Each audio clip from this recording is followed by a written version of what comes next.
한반도에서 외국과 교류가 시작되면서 외국인들이 가장 갖고 싶어하는 것이 있었다. 고대부터 만병통치약이라 불렸던 명약, 바로 인삼이다. 인삼은 한반도의 역사가 쓰여지면서부터 함께했다. 사람을 고치는 약으로 그 쓰임은 수백 가지에 달한다. 땅에 씨를 뿌려 최소 6년의 시간이 흘러야 인삼을 캘 수 있다. 인삼을 키우는 건 기다림과 정성을 쏟는 일인 것이다. 조선에서 가장 가치가 높았던 무역품 인삼. 그 인삼을 두고 벌인 미국과의 조선 인삼무역 전쟁.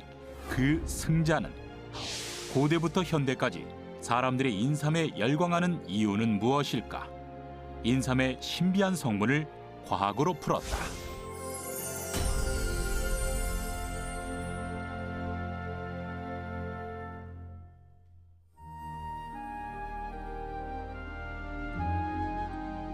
태백산과 소백산이 만나는 분기점. 그래서 사시사철 통풍이 잘 되는 곳. 비옥한 땅을 지녀 땅의 힘이 건강한 곳. 경상북도 영주시 풍기다. 풍기역이 내리면 바로 마주치는 곳이 있다. 나오자마자 풍기 인삼시장, 아우 굉장히 큰 게 있네.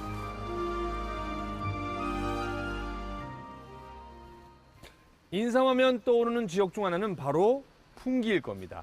풍기는 이 태백산맥과 소백산맥의 분기점이죠. 이 산맥의 기운을 받은 풍기는 그 어느 지역보다 인삼을 재배하기 좋은 곳으로 알려져 있습니다. 풍기는 산맥에 둘러싸여 있는 고산 분지 형태다. 지형 때문에 평균 11.9도의 높은 일교차가 나타난다. 이런 지형과 일교차는 인삼 재배에 최적화된 환경이다. 풍기는 삼국시대부터 이미 주요 인삼 재배지였다.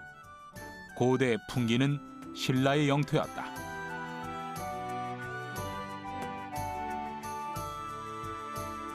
삼국사기에 당나라 현제에게 하정사를 보내어 산삼 200근을 선물하였다라는 기록이 있다.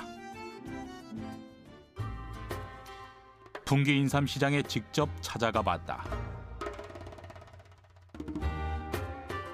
700여 개의 점포가 인삼은 물론 인삼 가공식품까지 다양한 인삼 관련 식품을 팔고 있다. 그리고 전국 각지의 사람들이 풍기 인삼 시장을 찾고 있었다.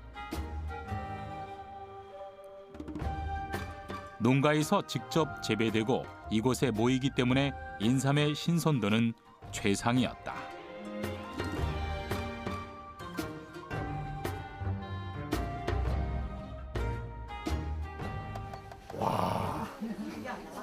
여기 풍기 인삼이 다 모인 겁니까? 네, 풍진산입니다. 아, 야. 아, 얘는 몇 년 산 정도인 거예요? 그 6년근.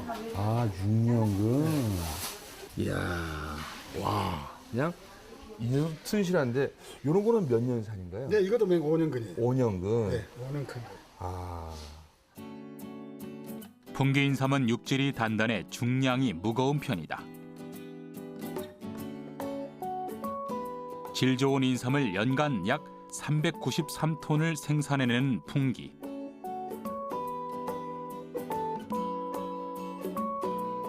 그래서 풍기 인삼으로 만든 인삼 가공 제품은 20여 종에 달한다. 요거는 이제 진액에다가 진액. 이렇게 꿀을 타서 손님들 드시기가 편하게 이렇게 애들도 먹을 수 있도록 이렇게 해놨어요. 어휴. 여기 홍삼 진액에다가 예, 예. 꿀이랑 섞어갖고. 예, 잡처럼 타서 이렇게. 아, 이렇게 정말. 맛있죠. 지금 뭐 하시는 거예요? 지금요 이거 인삼 네. 따듬어요. 아, 이거 왜 다 여기 잘라내는 거예요? 여름삼이라서 이렇게 아, 정리하고 있는 예, 거구나. 정리하는 거예요. 근데 여기에 보니까 삼이 되게 좋은 게 많은데요. 예. 여기 장사한 지는 한 얼마 되셨어요? 장사한 지가요? 네. 장사한 지는 뭐 바로 얘기해도 돼요. 네. 한 30년 돼요. 30년. 예. 야, 그럼 이 시장의 역사와 함께 했겠네요. 예, 그렇죠. 그 옛날 여기 시장은 어땠어요? 이렇게 건물이 아닐 거 아니에요? 옛날에는 여기 참 초라한 뭐 스레트 집이었는데 이 건물을 다 이제 철거하고 새로 우리 인삼시장을 지었어요. 야, 그럼 옛날에도 사람이 그렇게 많이 모였어요? 옛날에는 이렇게 많이 없었지요. 옛날에는 예. 옛날에는 활성화가 안 돼가지고 네. 이 삼을 많이 드실 줄은 몰랐어. 또 삼이 비쌌고. 네, 그렇지. 과거 재배하기도 힘들고 먹기도 힘들었던 인삼. 그 인삼은 어떻게 자라고 수확할까? 그리고 인삼은 사람에게 어떤 양리 작용을 할까? 선망의 대상이자 고귀한 명약으로 불렸던 인삼. 인삼이 가진 신비한 힘에 대해서 자세히 알아보기로 했다.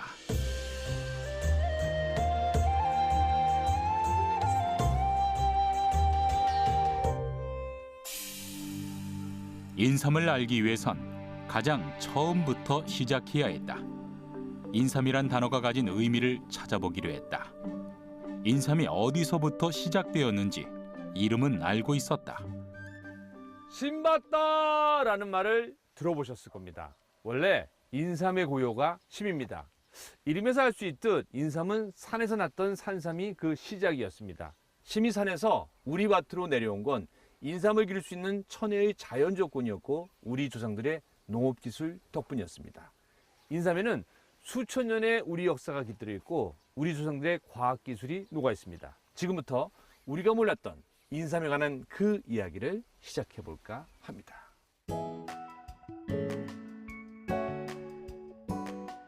인삼의 우리말 심. 심은 중심이라는 뜻도 포함한다. 인삼은 우리 역사에서 어떤 역할을 했을까? 궁금증을 풀기 위해 인삼 박물관을 찾았다. 인삼의 기원, 중국문에서 삼이라고 표기해 본 거고,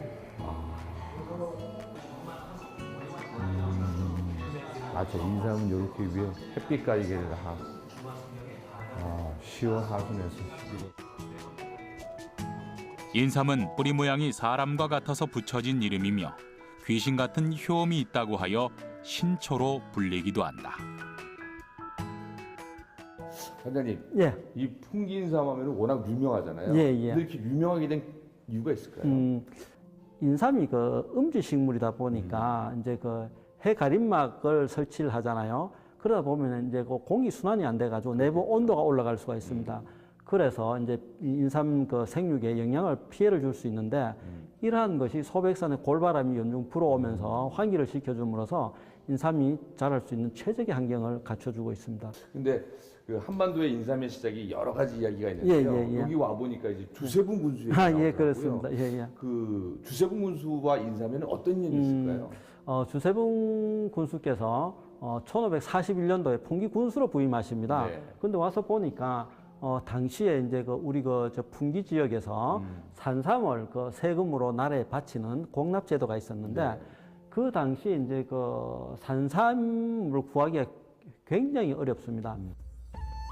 조선 중종 때인 1541년 풍기 군수로 부임한 주세붕은 풍기 지역이 산삼 생육에 적합한 자연 환경임을 깨닫고 산삼씨를 심어 재배하기 시작했다. 그리고 재배의 성공, 백성들이 산삼을 채취하는 고통에서 벗어나도록 도왔다. 그부터 풍기에서 본격적으로 인삼 재배가 시작됐다. 풍기와 함께 인삼 재배지로 꼽히는 금산. 금산군 인삼 생산량은 전국 약 15% 비중을 차지한다. 농가 소득은 총 355억 원으로 지역 경제를 지탱한다. 임동현 씨의 인삼밭이다. 인삼은 6년 이상을 기다려야 만나지만 매일 돌봐야 한다. 인삼은 사람의 발자국 소리를 듣고 자란다는 말이 있을 정도다. 한결같은 정성은 인삼을 튼튼하게 한다. 임동현 씨의 밭은 인삼의 최적 재배지 중 하나로 꼽힌다. 그리고 그 특징은 풍기와 비슷하다. 지형적인 특성이 좀 있습니다. 평지가 아니거든요, 여기가. 해발 200m에서 250m 이상 고지입니다. 고지고 주변을 둘러보면 산으로 이렇게 둘러싸여 있는 분지 형태를 이루고 있거든요. 그런 그 지형적인 특성 때문에 하나 금산인삼이 고려인삼이 참 유명하게 된 거고요. 두 번째는 이제 기후적인 특성입니다. 강수량이 좀 고르고요. 그리고 그 하루 일교차가 10도씨 이상 나는 약간 좀 특이한 기후적인 특성을 가지고 있습니다. 금산 인삼의 발상지와 같은 곳이 있다. 바로 계삼터다. 계삼터는 말 그대로 최초로 인삼을 심기 시작한 곳을 가리킨다. 금산에서 전해져 내려오는 설화를 바탕으로 조성된 곳이다. 진학산 산신령을 모시는 계삼각을 조성해서 매년 금산 인삼 축제의 시작을 알리기도 한다. 계삼터는 고려 인삼의 1500년의 역사를 알려주는 자리거든요. 그러니까 인삼의 유래를 알 수 있는 그런 장소입니다.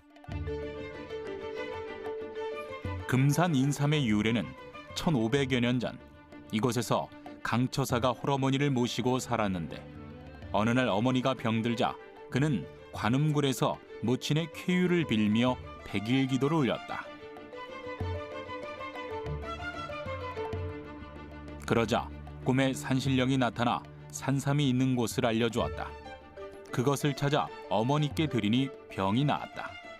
그래서 산삼 씨앗을 금산에 뿌렸다라는 설화가 전해져 내려온다. 본초 경집주라는 중국 문헌에는 인삼은 백제의 것을 중요시하는데 모양은 가늘지만 단단하고 희며 기운과 맛은 상당삼보다 부드럽다라는 기록이 있다. 문헌적인 기록으로 봐서 그 당시에도 삼국의 인삼 중에서 백제삼을 갖다가 최고로 좋았다는 것을 알 수 있고, 백제에 말하자면 현재 이제 충남 금산이 되는데 이 금산이 고려 인삼의 그 후예로서 아주 유명한 그런 주산지로서 인정받아 온 것은 역사적인 기록으로 봐서도 알 수가 있습니다.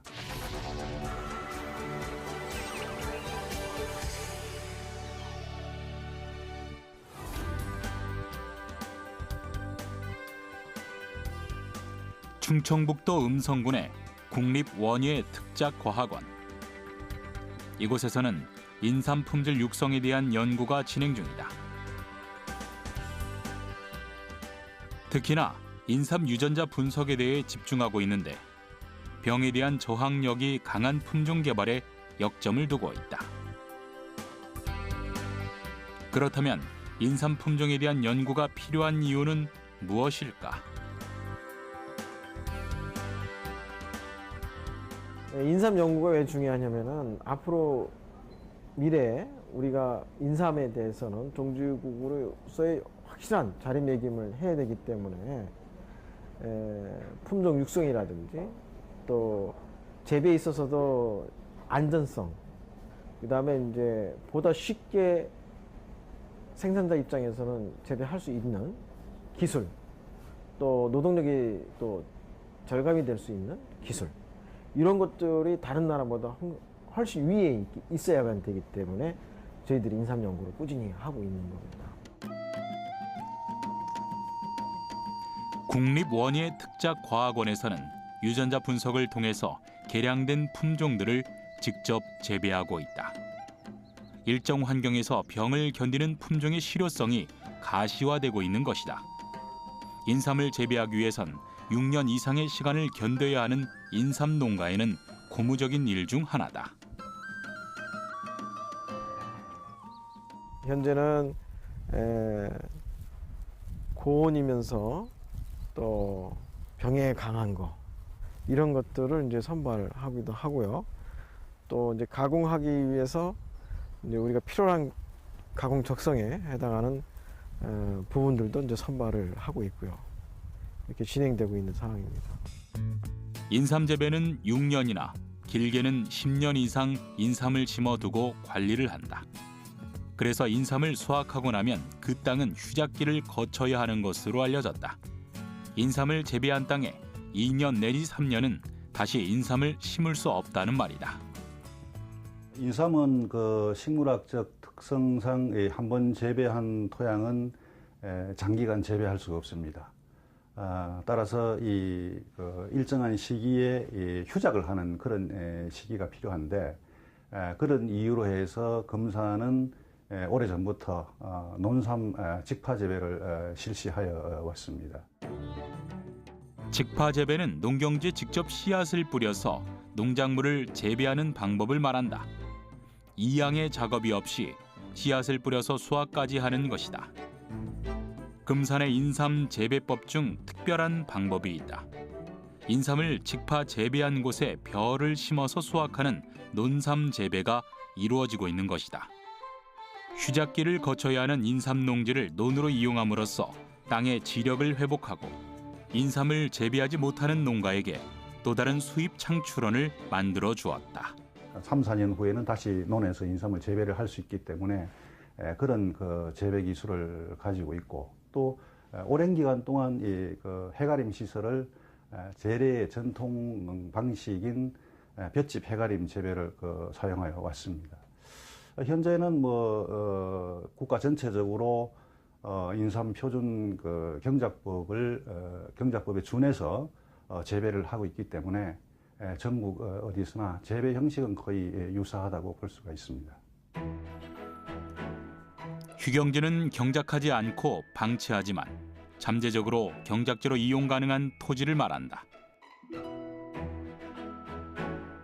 벼농사가 불가능한 인삼밭은 인삼을 수확한 후 땅의 지력을 회복하기 위해서 흙을 섞어주는 작업을 한다. 땅을 계속해서 갈아주는 것이다. 그렇다면 인삼은 왜 연작이 불가능한 것일까? 결국은 그 저항성을 가지고 있는 균이나 일반 곰팡이들이 인삼을 와서 싹 다 갉아먹게 되거든요. 그러면서 썩게 되는 거예요. 땅속에서 썩어버리면 아무런 의미가 없어지는 겁니다. 그래서 그것을 연작 피해라고 해서 그걸 막기 위해서 어떻게든 객토와 옥수수과의 그러한 작물을 키워서 한번 뒤집어 엎고 다시 또 균을 죽기 위해서 농약도 치고 하는 작업들을 많이 하고 있습니다. 인삼은 반음지 식물이라 한다. 그래서 햇빛과 일교차 그리고 땅의 성분이 중요한 작물이다. 특히나 인삼은 땅을 가린다. 뿌리와 뿌리 줄기에 많은 성분들이 응집되어 있어서 땅은 중요하다. 그러나 우리 인삼 재배법은 현대의 환경에 맞게 발전하고 있다. 터널이나 비닐하우스에서까지 인삼을 재배할 수 있게 되었다.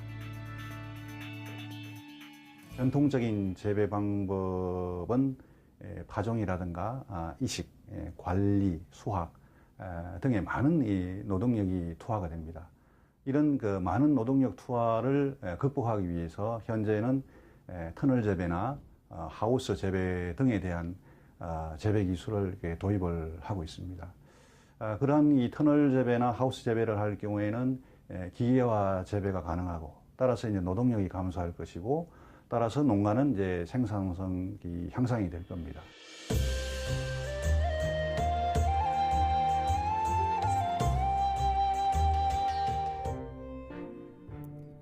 풍기에는 이제 막 심은 씨앗부터 4년째 자란 인삼 등 다양한 나이의 인삼들이 땅속에서 자란다.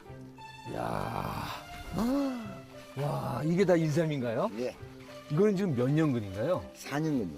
4년근요. 예, 예. 4년근 인삼이라 해도 거진 6년을 가꾼 밭이다. 땅을 고르고 씨앗을 심기까지도 1년 이상의 시간이 걸린다. 농부의 노력이 담긴 인삼, 어떻게 수확할까? 그럼 요거 정말 죄송한데 요거 좀 하나 캐볼 수도 있나요? 아, 예, 예. 어떻게 캐면 되나요? 이게 네. 뿌리를 이렇게 잠깐만, 네, 45도로 각도로 이렇게 숨었기 때문에 네네네. 이쪽에 몸통 위에 아. 머리가 있고 뿌리가 이쪽으로 이렇게 한 뿌리씩 뽑아야 되네요. 예, 예. 이제 또 땡기면은 이거 다 끊기고. 야, 이게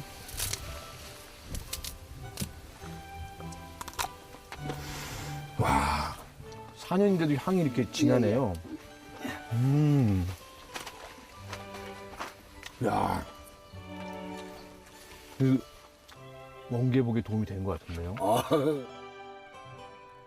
허준의 동의보감 인삼조에서도 한자로 인삼이라 쓰고 바로 밑에 한글로 심이라고 표기했다. 동의보감에는 인삼을 활용한 처방이 736종에 달한다.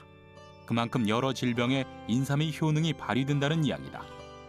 매우 다양하고 뛰어난 약효가 있기 때문에 여러 질환에 가장 많이 사용된 한약재 중 하나입니다. 기혈이 허하다든지 심신이 허약하다든지 특히 호흡기 질환, 그다음에 소화기 질환, 또 심혈관 질환에 많이 사용되었고 그 외에도 소아과 질환이라든지 부인과 질환, 그다음에 당뇨 등의 만성 질환에도 두루두루 많이 사용되어진 한약재입니다. 조선시대부터 이미 보양식이나 심혈관 질환, 그리고 소아과 질환이나 만성 질환까지 다양한 질병에서 약효를 나타낸 인삼. 인삼의 복용 방법은 달여 먹거나 음식으로 해 먹는 경우가 많다. 그래서 일상에서도 인삼을 먹는 방법을 알아보기로 했다. 네, 인삼은 우리나라뿐만 아니라 세계적으로 사랑받는 건강식품이다 보니까요. 다양한 방법으로 먹습니다. 약탕기에 달여서 드시는 분도 있고요. 또 전가로 드시는 분. 그리고 저는 인삼하면 바로 이게 떠오르는데 바로 아하! 삼계탕 맞죠? 그죠? 잠깐만. 이 쌉짤한 인삼 냄새다가 향이 난다. 향이. 바로 잘 찾아온 것 같습니다. 바로 이 집입니다. 이 집. 오! 야, 향 좋다. 이거 인삼에다가 무슨 음식 냄새야 이거? 와, 괜찮은데 이거? 이것은 풍기인삼을 이용해서 요리를 만든다. 풍기인삼은 우리가 상상하는 것보다 훨씬 다양한 음식으로 변신한다.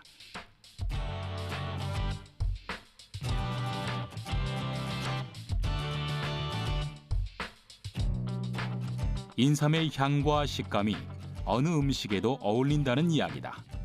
비빔밥에도 인삼은 훌륭히 제 역할을 한다. 다른 나물들과 고추장이 어우러져 대신 인삼의 향은 풍미를 더한다.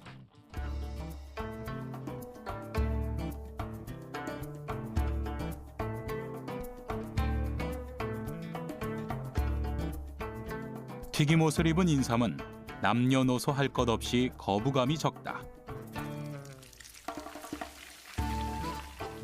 쌉싸름한 인삼 맛은 튀김옷을 입고 향기로운 독특한 튀김이 된다.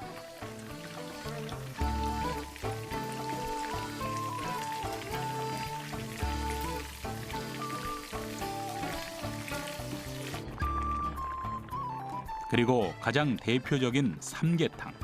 인삼과 최고의 궁합인 닭과 함께 먹는 음식이다.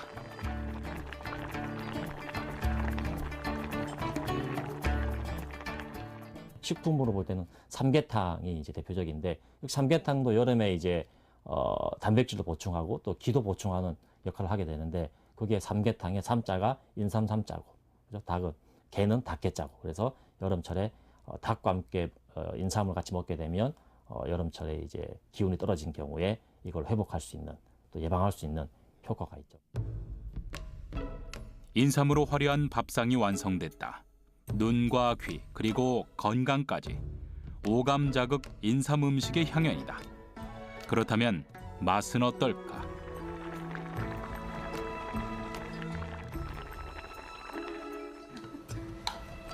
야, 요게 여러분들 6년근 몸통을 채를 싹 갖고 와.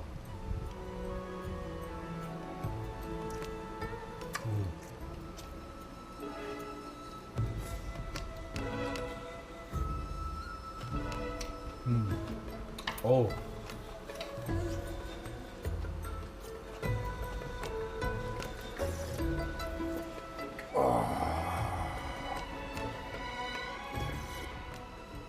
야, 올해도요 무척이나 덥다고, 아니 더 덥다고 합니다.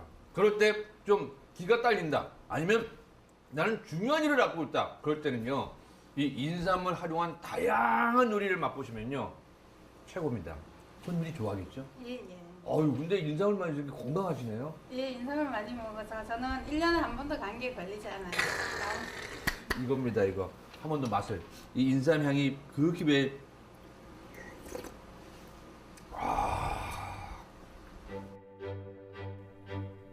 풍기의 맛을 봤다면 금산의 인삼 맛은 어떨까?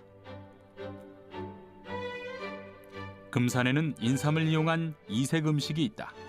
바로 인삼 남자밥, 인삼 여자밥. 과연 남자밥과 여자밥의 차이는 무엇일까? 그리고 이열치열의 또 하나의 음식, 인삼 전골. 금산이 이제 인삼하고 약초가 유명하잖아요. 이제 여기는 남자밥, 여기는 여자밥. 그래서 여기는 이제 약초 육수물에다가 홍삼이 가미됐어요. 그리고 이제 인삼 보이시죠? 요거 남자는 기를 돋구는 사군자탕 위주로 한 그 육수물이고, 여기는 사물탕을 해가지고 아마씨가 가미돼서 혈액순환과 다이어트에 아주 좋은 밥입니다, 여성한테는. 인삼은 이제 일상에서 즐기는 식재료다. 재배도 힘들고 가격이 비싸 먹기도 힘들었던 과거의 인삼 대신 지금은 우리의 주변으로까지 다가왔다. 그러나 신초라 불리던 인삼에게는 분명히 강한 기운이 있다. 자주 즐길 수 있는 식재료 중 하나가 되었지만 잘 알고 즐겨야 한다. 약재이기 때문이다. 인삼은 여러 전통 문헌과 현대 문헌에서 보고되어 있고 또 잘 아시다시피 복용하면 열을 발생시키기 때문에 평소에 몸이 열이 많으신 분들은 조금 주의하실 필요가 있고요.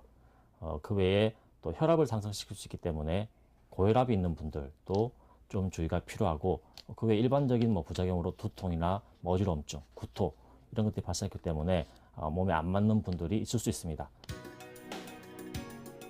인삼만의 독특한 성분은 무엇일까? 특히나 다양한 질병에서 두루 효과를 내는 성분이 인삼 안에 있다. 고대부터 외국인들이 탐냈던 인삼.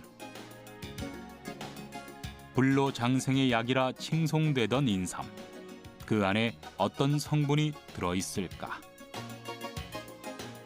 인삼에는 양리 효과를 나타내는 많은 성분들이 있는데 그중에 우리가 잘 알고 있는 것은 흔히 사포닌이라고 부르는 진세노사이드입니다. 그래서 이 진세노사이드가 양리 효과를 나타내는 주요 물질이고, 또 그에 대한 논문들이 국내외에 많이 보고되어 있습니다. 우리나라 약전에는 인삼이 진세노사이드 RG1이 0.1% 이상, 그다음에 RB1은 0.2% 이상 함유되어 있을 때 이걸 한약재로 쓸 수 있다라고 규정하고 있습니다. 사포닌 성분은 화학 구조의 특성에 따라 크게 중추신경계를 진작시키는 PPT 계열과 진정시키는 PPD 계열로 구분한다. 양리 성분이 골고루 분포해 있어 중추신경계에 대한 진작과 진정작용이 적절히 조절되는 약재다. 인삼은 독특하게 가지고 있는 성분이 있어요. 인삼이 갖고 있는 사포닌과 더덕이 갖고 있는 사포닌, 또 도라지가 갖고 있는 사포닌이 달라요.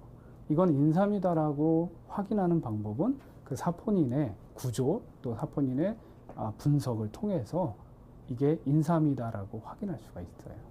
그래서 사포닌이 굉장히 중요합니다.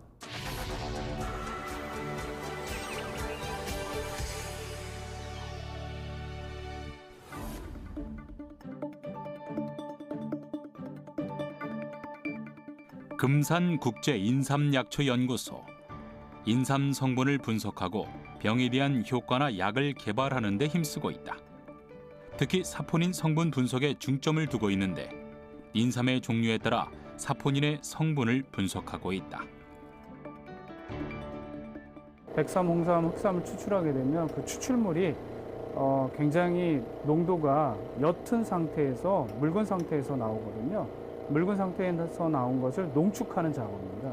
그래서 성분들을 농축해서 별도의 분석 장비를 분석하거나 또는 그 농축된 성분을 가지고 성분 분리에 활용할 수 있도록 하는 그런 장비 중에 하나입니다. 인삼, 홍삼, 흑삼의 사포닌 성분을 분석해서 양리 효과를 세분화하고 있는 것이다. 홍삼은 수삼을 찌고 숙성시키는 증습 과정을 거친 인삼이다. 홍삼은 우리에게 익숙하다. 그렇다면 흑삼은 무엇일까?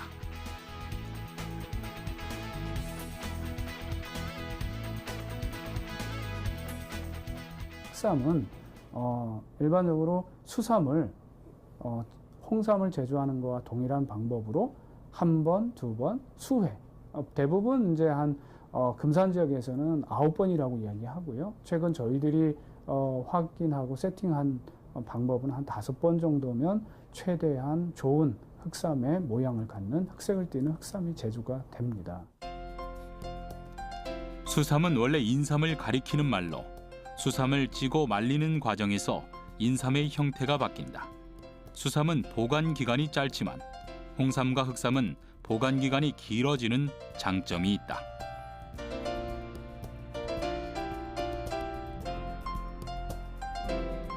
처음으로 인삼을 익혀 먹은 기록은 고려 도경에 인삼을 날로 먹거나 익혀서 먹는다라는 구절이 나온다.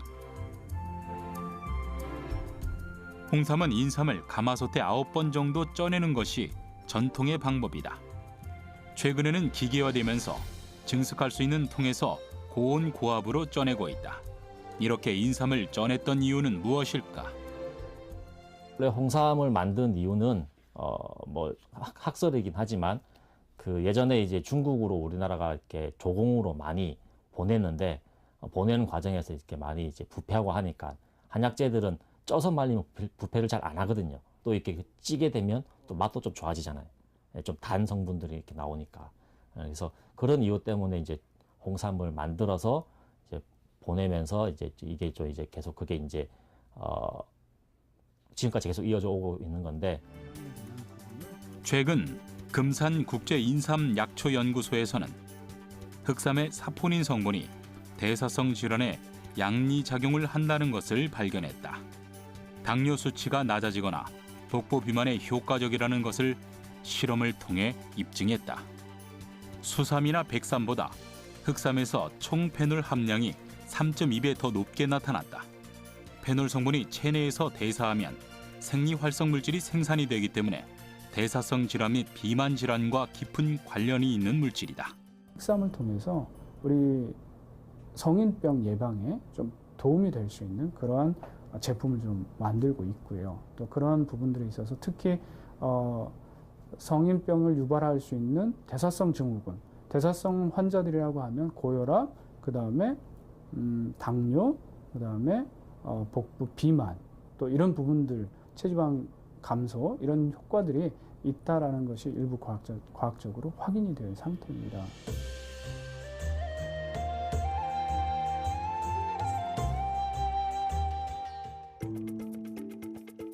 삼국시대부터 인삼은 중요한 수출품이었다.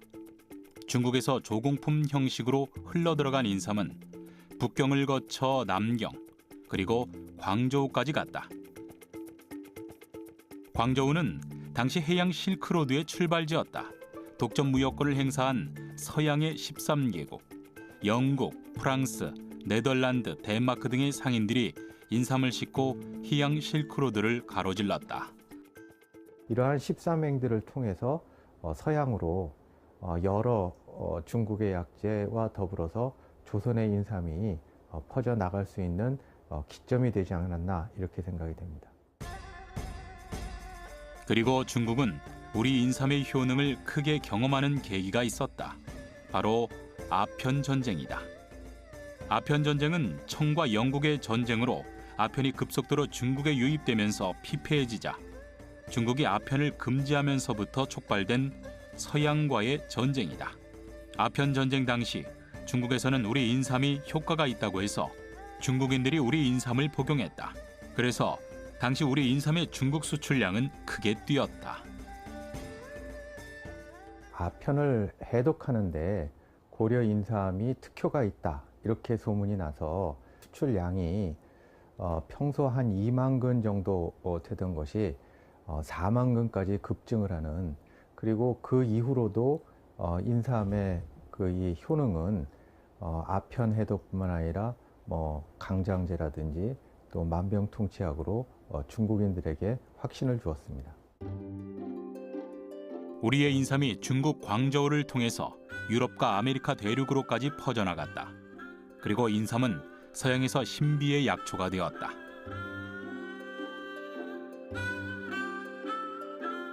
파낙스는 라틴어로 모든 것을 치유하다라는 뜻으로 만병통치약이라는 말이다. 1844년 러시아의 메이어 CA라는 학자가 인삼의 학명을 만병통치약 인삼과 자신의 이름을 합쳐서 만들었다. 서양인들도 일찍이 동양의 신비의 약초라고 하는 인삼에 대한 인식은 있었습니다. 인삼의 시장은 결국 중국이 거대 시장입니다. 인삼을 미국에서 중국의 시장에 내다 팔 것들을 이렇게 예측을 하고 1750년대 정도부터 미국 야생 인삼들을 캐서 중국 시장에다가 팔기 시작을 했습니다. 미국 화기삼과 중국삼, 우리 인삼은 모양도 다르게 생겼다. 화기삼은 잔털이 거의 없는 직선의 형태다. 전칠삼은 가늘고 무르다. 사포닌 성분도 우리 인삼은 38종으로 다양했지만 화기삼과 전칠삼은 사포닌의 성분이 단조로웠다. 북미 삼이라고 하는 이제 캐나다라든지 미국에서 재배되는 삼들은 지포 물질로 생각했대 진소노사이드에 구성하고 있는 그런 종류가 14가지 종류로 돼 있다. 또 전칠삼은 또 완전히 또 다른 얘기가 돼요. 그래서 전체적으로 보더라도 우리나라에서 재배되고 있는 삼들이 사포닌을 구성하고 있는 진세노사이드 종류가 좀 다양하다 이렇게 볼 수가 있죠. 미국은 아편 전쟁을 겪은 중국이 소비했던 인삼의 양을 계산하고 인삼 시장의 가능성에 모험을 걸었다. 조선이 독점하던 인삼 무역에 뛰어든 것이다. 북미에서 발견되는 야생 인삼을 캐서 중국 시장에 팔았다. 조선의 인삼보다 3분의 1 가격으로 시장 공세에 나섰다. 미국과 조선의 인삼 무역전의 시작이다. 아무래도 중국인들에게 확신을 주고 있었던 조선 인삼이 고가임에도 불구하고 팔리고 아메리칸 인삼은 저가로서 거래되었다. 문화적 컨텐츠의 힘은 조선의 인삼이 훨씬 더 높았기 때문에 이것으로서 조선 인삼이 미국 인삼과의 무역 경쟁에서 우위를 차지할 수 있지 않았나 생각을 합니다. 인삼의 가치가 외국에서도 올라가자 조선 중기 상인들은 인삼 판매에 눈을 떴다. 특히나 개성 상인들은 홍삼을 중국에 팔아 큰 부를 축적했다. 1811년에 중국과의 인삼 무역량은 200건에 불과했지만 1851년 불과 40년 만에 200배 넘게 인삼 무역량이 증가한다. 4만 건 이상을 판매한 것이다. 인삼 무역의 증가는 개성 복식부기 장부를 통해서 확인할 수 있다. 개성 지역 상인이었던 박제도 집안의 장부로 인삼의 출납이 상세히 적혀 있다. 일본 오사카하고 중국 상해하고의 이 삼각무역 관계, 이거의 중심에 개성 상인들이 존재했었다는 건 분명하고요. 김태경이 쓴 문집에 홍삼 무역과 관련된 기록이 나와요. 그게 바로 이제 아편과 홍삼 치료, 아편 중독에 대한 치료제로서 어떻게 홍삼이 중국으로부터 수요가 있었고 그 거래의 중심에 개성 상인과 이 항주 절강 상인들이 어떠한 식으로 국제적인 그 교역을 수행했는지 이게 기록이 남아있기 때문에 일본에서도 우리 인삼의 영향력은 막강했다. 우리 인삼을 사기 위해서 일본은 인삼 전용 화폐까지 발행했다. 당시 일본의 화폐는 은 60% 정도밖에 사용하지 않았다. 그래서 조선의 인삼 상인들은 일본의 화폐를 받지 않았다. 일본인들에게 인삼값으로 순운을 요구했다. 그래서 만들어진 것이 인삼 대왕고운 화폐였다. 조선의 인삼을 사기 위해서는 은의 순도를 높여야 하고 그것을 다시 기존에 있던 은을 다시 만들어야 했습니다. 그래서 특별히 주조를 했다라고 해서 특주은이라고도 하고 인삼을 가지고 오는 은이라고 해서 인삼 대왕 고운이라고도 했는데 결국은 조선의 인삼을 사기 위해서 다시 은화를 만들었기 때문에 붙여진 이름입니다. 인삼의 인기가 높아지자 조선에서는 인삼으로 돈을 버는 거상이 나타났다. 바로 임상옥이다. 임상옥은 조선 최초로 인삼 판매권을 독점하게 된다. 그는 인삼 판매 독점권으로 중국에서 큰 돈을 벌었다. 그의 재산은 100칸이 넘는 집을 지을 정도였다. 이거는 백성이 해서는 안 되는 일이었기 때문에, 그래서 아마도 그 임진왜란 이후에 이제 이 국채가 문란해지잖아요. 그러니까 산업공상의 질서도 상당히 문란해지고 양반 쌍놈이라고 하는 그 질서도 문란해지고, 그래서 그 쌍놈들 중에서 양반들이 많이 나오거든요. 그게 다 이제 양반 신분을 산 겁니다. 그래서 그러는 과정에서 아마도 이 무역을 할 수 있는 권리를 임상옥이 그랬던 것처럼 아마 뭐 아름아름 그렇게 샀던 거 아닐까. 무역 판매권은 원래는 국가에서 관여하던 일이었다. 하지만 임진왜란을 전후해 국가의 기강이 해이해진 틈을 타 사무역이 기승을 부렸고 결국은 인삼 판매권까지 개인으로 넘어간 것이다. 조선의 경제 흐름이 변하고 있음을 우리는 인삼무역에서 감지할 수 있는 것이다. 정조 때 또는 순조 초엽에 중국의 인삼 수출을 한 것이 130근 정도라고 그렇게 나오거든요. 그런데 임상옥이 활동했을 것으로 추정되는 1830년대 말 고무렵에는 그게 한 4,000근이 돼요. 그러니까 거의 30배로 늘어나는 셈이죠. 그건 공식적인 기록이 있어요. 지금으로 따지면은 뭐 삼성전자가 반도체 수출하는 것보다 훨씬 더 큰 비중을 그런 무역을 하고 있지 않았을까 하는 그런 생각을 해봅니다.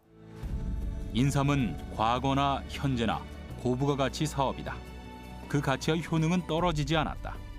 과학기술의 발달로 생산량은 증가했지만 그 효능 또한 세분화되어 쓰이는 곳이 더 많아졌다. 인삼의 힘은 여전히 세다. 우리 땅의 기운을 흡수하고 그 위상을 더해간다. 인삼은 사회의 신분 질서와 경제 질서를 재편성했다. 그리고 중국, 일본을 건너 서양까지 다다라 우리 땅에 힘을 과시했다. 그렇다면 인삼은 우리 민족에게 어떤 의미일까? 인삼은 우리나라의 이 국가 재정을 튼튼하게 하는 것일 수도 있었고, 국방을 튼튼하게 하는 것일 수 있었고, 식민지 시대 때 조선이라고 하는 이름을 알릴 수 있는 물건이기도 했습니다. 한마디로 말씀드리면 우리의 문화라고 말씀드릴 수가 있습니다. 인삼은 효의 문화, 또 축제의 문화, 또 음식 문화, 뭐 이와 같은 다양한 분야의 문화와 연결되어 있습니다. 인삼이 한반도를 넘어 세계까지 명성을 떨칠 수 있었던 건 우리 선조들의 지혜와 인삼에 대한 사랑이 컸기 때문이다. 6년 동안 정성을 다해 보듬는다. 열매를 내놓으라고 닥달하지 않고 기다려주고 또 살핀다. 사람의 발자국 소리를 매일 6년이나 듣고서야 인삼은 고개를 내민다. 그 인삼 안에는 사랑과 지혜, 그리고 신이 내려준 영험한 기운이 있다. 어쩌면 한반도의 역사가 쓰여지는 순간부터 인삼은 우리와 함께 있을지도 모릅니다.